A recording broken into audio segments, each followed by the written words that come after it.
What's going on, guys, and welcome to Big League Perspective. My name is Billy Pinckney, author of Passion Prevails. And today here on the show, we have AJ Ramos joining us, former New York Met, Miami Marlin, Colorado Rocky, and LA Angel, also a 2016 MLB All-Star. Could not be more excited to have him on here on the show. We're going to dive into, once again, the perspective, the mental side, the things that you need to do in order to elevate your game and become a better person, a better teammate, and a better player. Let's get right into it. This episode with AJ Ramos. We're here alongside big league veteran and all-star AJ Ramos. AJ, appreciate you joining me, man. Thanks for having me, man. I'm excited about this.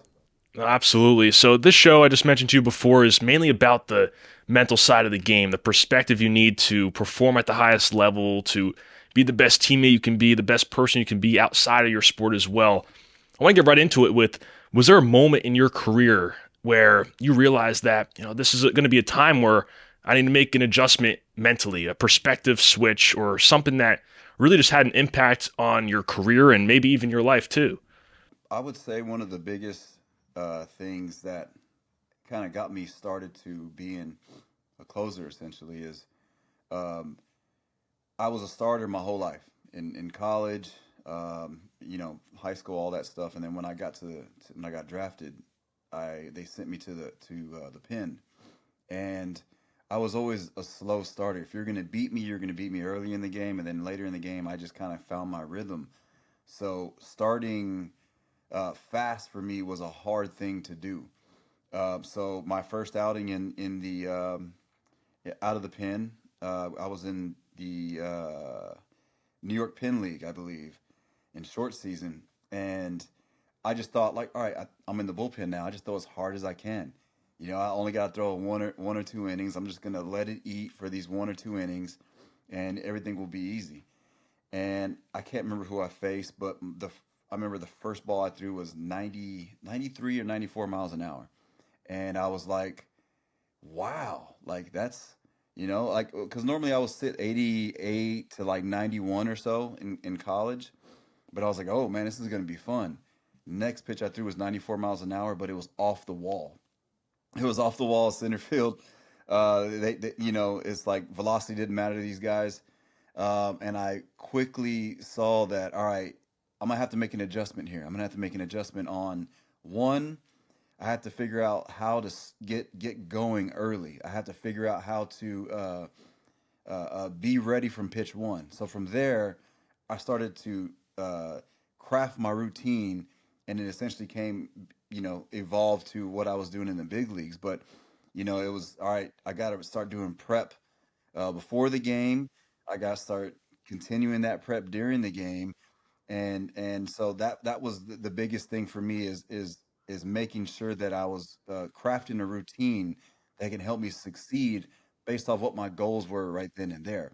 Once it was established I was going to be in the pen, I'm like, all right, I had to figure out how do I thrive in this situation. What is my game? I can't go out there and throw 100 miles an hour like these other guys in the pen. And if I try to do that, I'm not going to be as effective. It was figuring out what type of pitcher that I was, and crafting a plan for that so that I can be successful in my own way and not just what I thought the pin was back then. When you're trying to craft that routine and get to the point where you feel comfortable in it, what were you able to do during the meantime when you were trying to, inch away and figure out what you were going to do in order to be successful? I mean, I'm sure there were times where as you're trying to figure out that routine, there might have been some difficulty in finding that consistency, and maybe you're going out there on the mound and maybe your routine isn't as solid as it would ultimately be later on in your career. Yeah, that was the tough part because when you're going through the process of learning, it's never comfortable. And there's a lot of failure during that time. There's a lot of trial and error.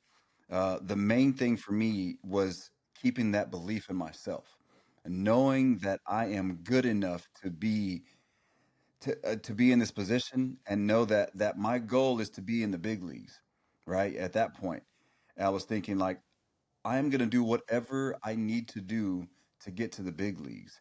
And first and foremost, I sat back and I watched the first rounders routine set because I was drafted in the 21st round, and on that short season team we had the first, second, third, fifth, eighth, 12th, 13th, 16th, 18th, all those drafting all those guys drafted before me. So I was trying to figure out why are these guys drafted higher than me? What are they doing? And then I started to see certain people performing a certain way, and I'm like, all right, cool, they're performing this way. Some people are just strictly talent, but other people, they have these great routines. They have these like things that I was like picking from each guy. And not only just the routine part, but also the mental aspect of it all. The confidence that some of these guys pitched with, because there were some guys that, believe it or not, that were throwing that didn't have the same stuff that I had, but they were going out there throwing like they had 100-mile-an-hour stuff. So like it was the belief in that. So it was like, all right, while I'm crafting my routine, I got to believe in myself more than anything because there's going to be a lot of failure going on right now. And so like trying to figure out like um, um, ways to still keep that belief in myself and and be my biggest cheerleader, and also leaning on other people, like I had a good support system, my family, my mom and dad. I talked to my dad. He's like, hey, give me some pep talks and help me believe in myself on the days that I didn't believe. So you have to believe in yourself and believe you have the abilities. And once you do that, then you can rationalize when you do fail. You're like, oh, that's just right now. I'm just failing right now. So now I can use this as an input to as like a information. When you see it as information, you're like, okay, I failed because of this. Okay, so how do we not fail because of that next time? Oh, maybe my prep needs to change, or maybe this needs to change, or my arm didn't feel as loose on the first batter, so maybe I got to do these drills before, or whatever it was. And I mean, even when I got to the big leagues, for I'd say like 70% of my routine was the same, but there was still that 30% of wiggle room. Maybe I was tighter on my lower half. Okay, so I got to add in these other drills. But it was all a collection of things that I did across my whole life that had a Rolodex. It's like, oh, so when my hips are tight, my left hip is tight, I do this. When my back of my shoulder is my right arm is tight, I do this.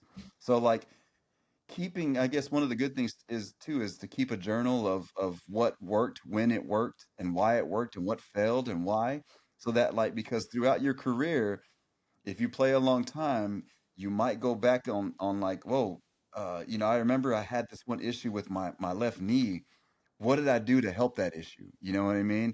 And you go back through your notes. Oh, that's what I did, and then you kind of implement that. So that's a good way to kind of use the failures as a way to overcome the future failures, I guess. You know what I mean? Was it ever difficult when you really first started dealing with more failures that, when you're facing those failures, using it as information compared to attaching to it and taking it personalizing it to yourself? Because I know a lot of young kids out there, they're playing this game, they're failing at, maybe they went over 4 one game, or they made a few errors in the field.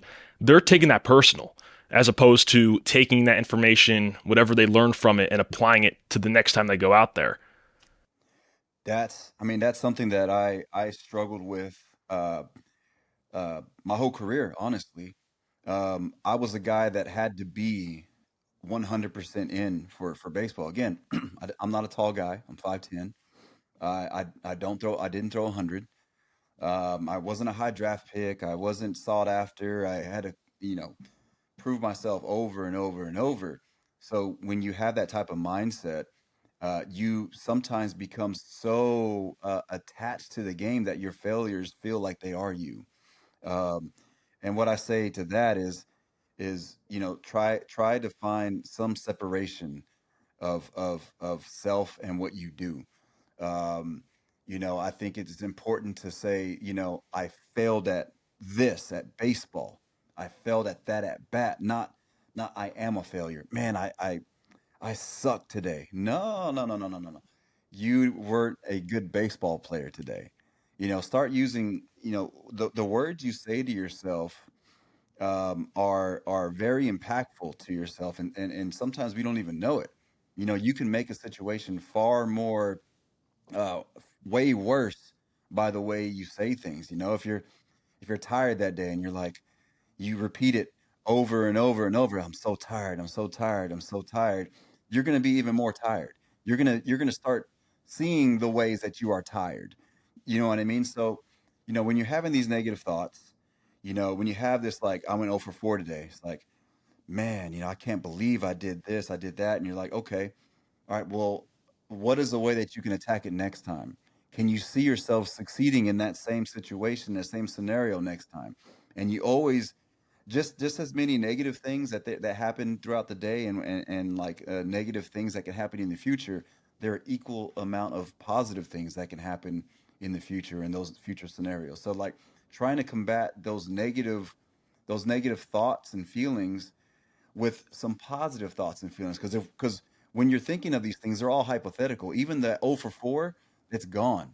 It's not even real anymore because that happened in the past. So it's like, all right, like, let's think of ways that I could have overcome that situation, and then let's apply that to my next at bat or to my next outing or whatever it is. So it's like, try not to harp on things too much, because that's a great thing about baseball.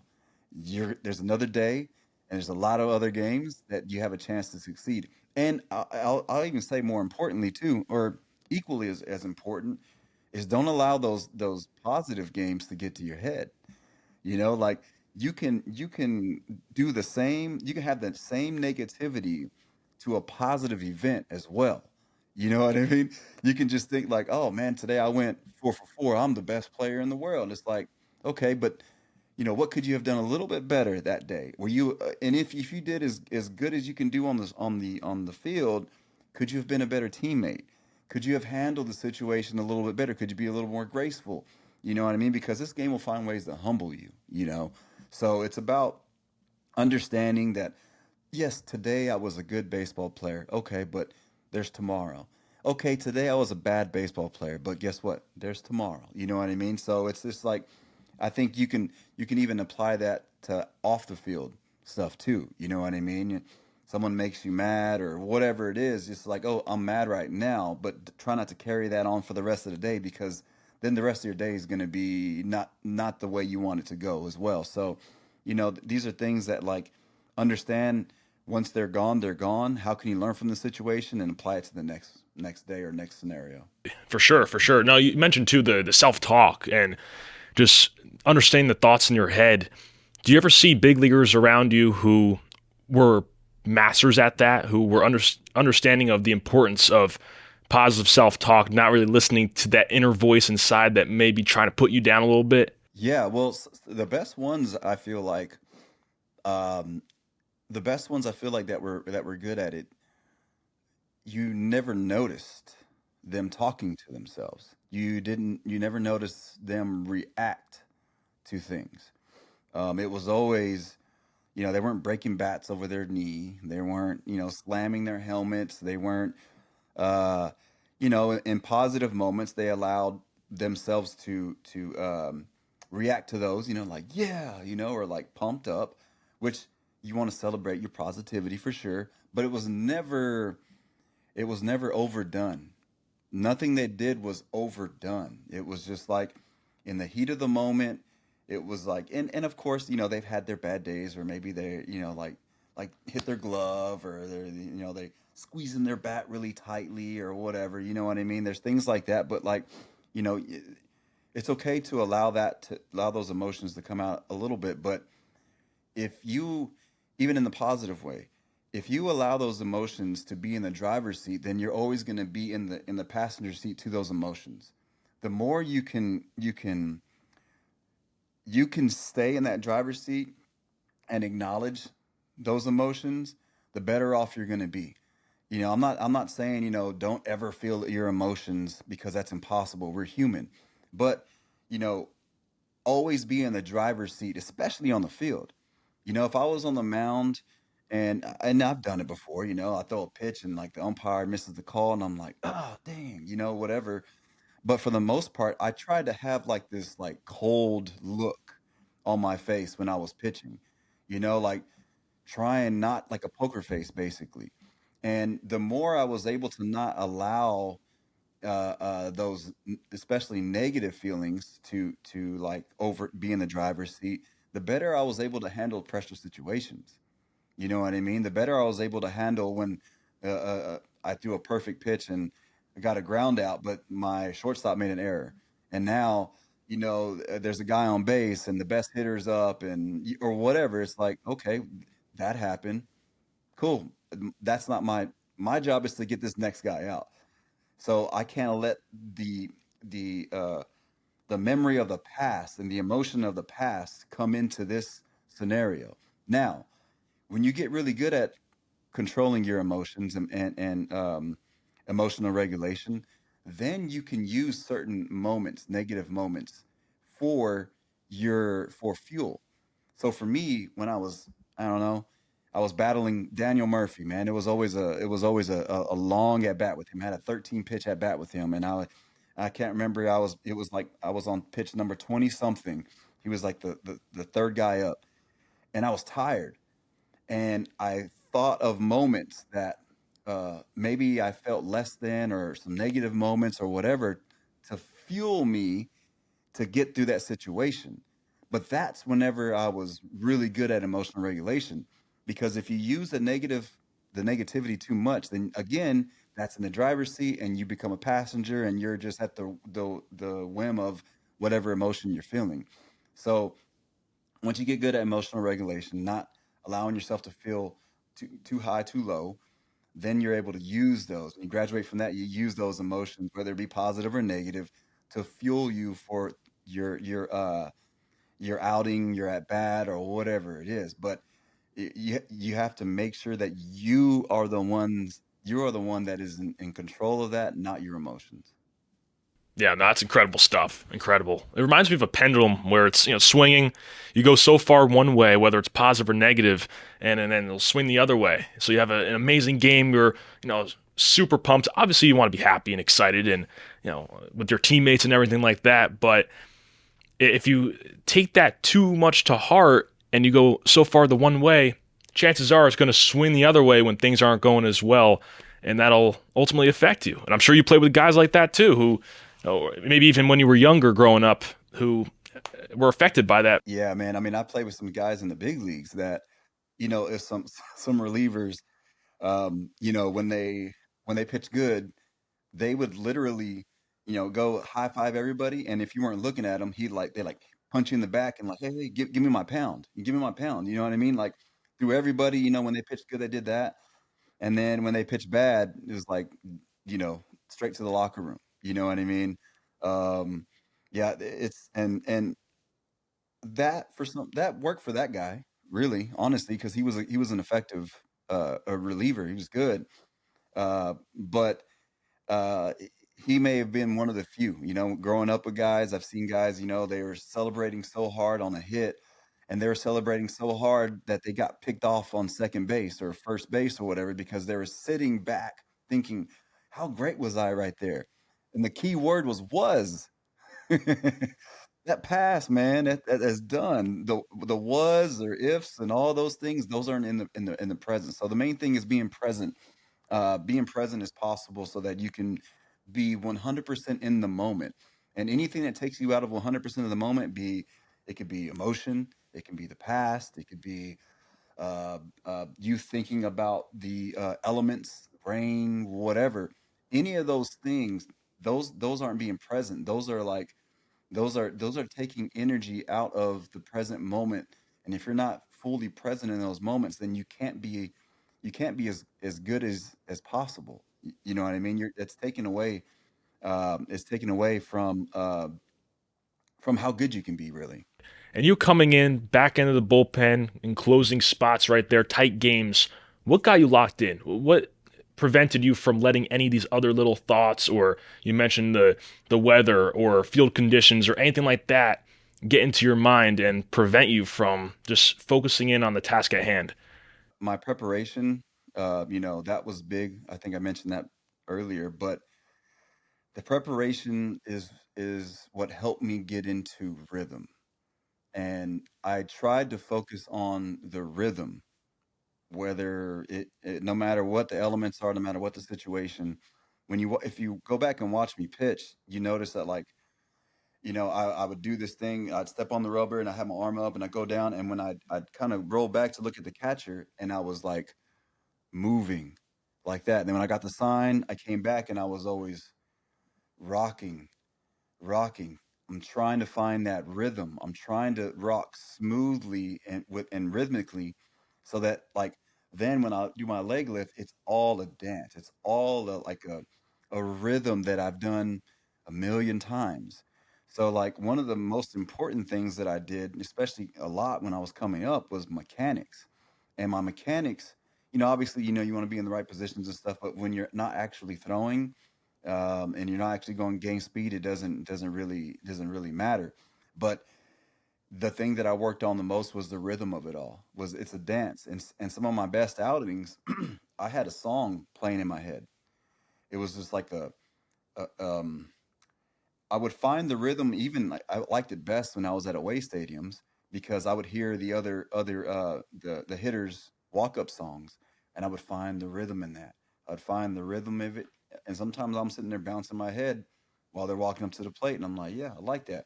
It's a rhythm, and it's keeping me in the now. It's keeping me because the rhythm is the now. You know what I mean? And I'm sitting there, all right, cool. Like I'm vibing with it. I'm vibing with it, and that was a kind of like this rhythm right here was the kind of rhythm that I was trying to be in most. Boom, boom, boom, boom. That was like the thing that I was always thinking. And when I found that rhythm, I was at my best.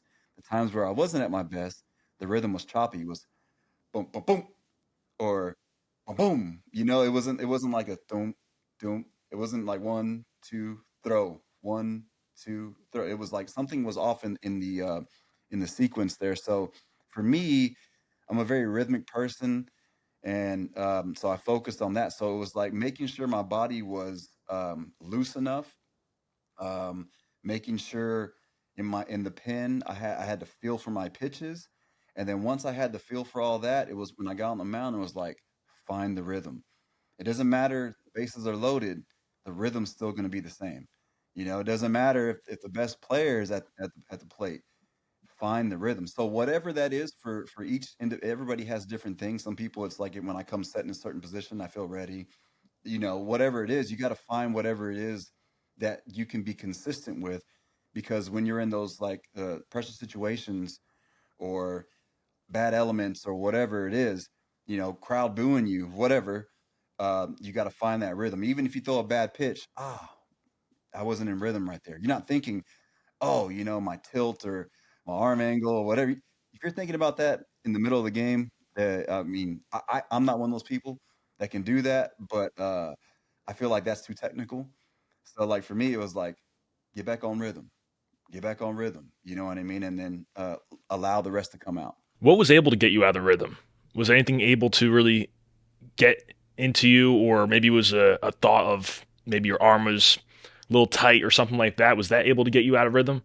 So injury for sure, like real injury. I threw with a broken finger, like my middle finger. I threw with a broken finger for 2 weeks. I threw with my torn shoulder for 4 years. Um, um, I rolled ankles, so things like that got me out of rhythm. But the other thing, the biggest thing, is when I couldn't regulate my emotions. I let, or when I felt too good. It was like I was going too fast for my rhythm because my arm felt so good. And then I had to like back. I'm like, no, no, back off. And when I back off, I was too slow for my rhythm. And then so it was like a battle of like get back on rhythm, get back on point. So I was the only one that got me out of rhythm. There was no hitter, no scenario, no um there was nobody out there that got me out of it was me. And I think that's a lot of people. I think everybody. There's if someone even if someone in the crowd had a really good heckle at you, and you start laughing, and then you get in the box like, oh man, that guy got me out of rhythm. No, he didn't. You got yourself out of rhythm. You allowed that to get you out of rhythm. You know what I mean? So the only thing that got me out of rhythm was me, and I would argue that's everybody. You can say the rain, but no, your perception of the rain and the limitations that it put on you is what got you out of rhythm, is what messed you up. Oh, the umpire didn't call a strike. Now, if it was like a 3-2 count and you threw a pitch that was, a strike and he called a ball, yeah, yeah, okay. I'll give you that, but why is the count 3-2? You know what I mean? You know what I mean? So, you still got yourself in that position. I think when you take accountability for those things, I think that's whenever you take ownership in it, and that's whenever you decide if you're going to be good or bad. You decide if you're going to get out of a tough situation or over beat the odds, basically. You've been working on some content too, so tell them about that. Yeah, it's been a learning experience for me, man.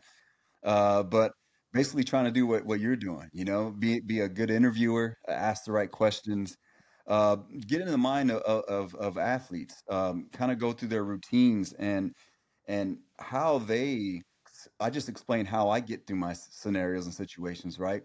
And I talk to other guys and ask how they get through their mental hurdles or how they got to where they got, and ask questions based off of my feel in those same situations and scenarios as them to get them to go a little bit deeper into it, right?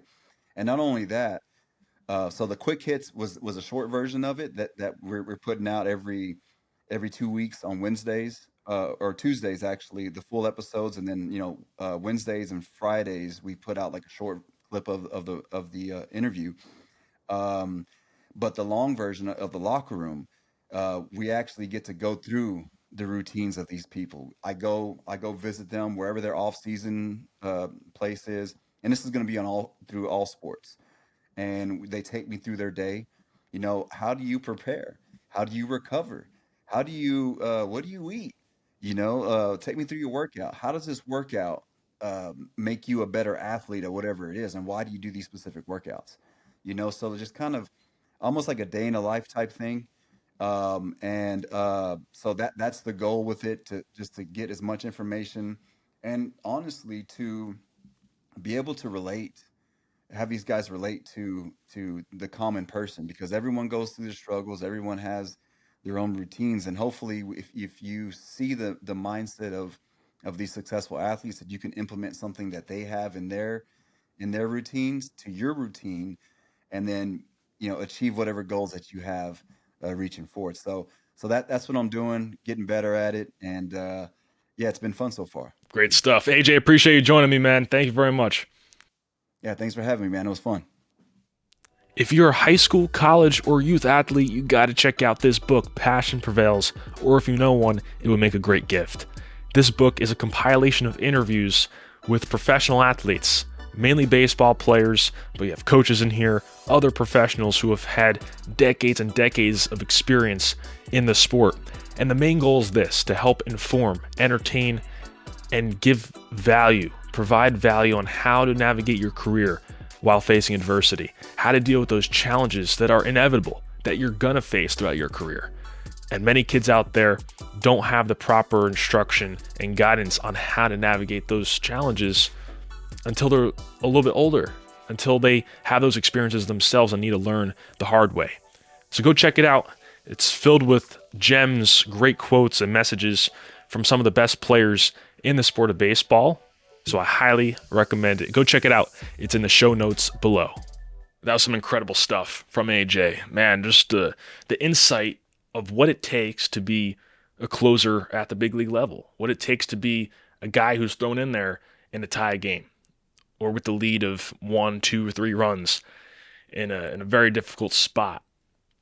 That's what it takes. There are so many intricacies to the mental side, to having the right routine. What will get you thrown off? Will you let the weather dictate your emotions or getting yourself out of rhythm? You can't let that happen. So that was incredible from AJ, and be sure to check out his show and what he's doing in partnership with the MLB Players Association. Some great content over there that he recorded back in spring training, and it's incredible to see when players are retired from the sport and then are still able to stay involved with it and dive into the sports media industry. It's only growing with former players who have decided to play a role in it, and that seems to be the future of the game of baseball. Thank you guys very much for tuning in. But before we go, we do want to go over the 10 perspective points. First, number 1, your identity is not in the sport that you play. And that was pretty much what this episode was about. We touched on a lot of that kind of stuff. Number 2, be faithful to God and His plan for you. Number 3, prove yourself right, not others wrong. Number 4, you were born with a purpose. Allow it to be revealed to you. Number 5, your teammates will remember how you treated them. Number 6, learn from others' mistakes as if they were your own. Number 7, create your own approach if you want a different result than others. Number 8, live for each day, not the weekends. Number 9, create your own version of cool, because fitting in is what losers do. And number 10, embrace your passion, because passion prevails. Guys, I appreciate you joining us here on the show. Be sure to subscribe, like the video, share it with somebody who you know may be impacted by it. If you know a younger athlete, it doesn't just have to be baseball, but any sport, who you feel can benefit or learn something from this conversation, we'd appreciate it if you could send it over to them. Thank you guys for tuning in, and we'll see you guys next time here on the show.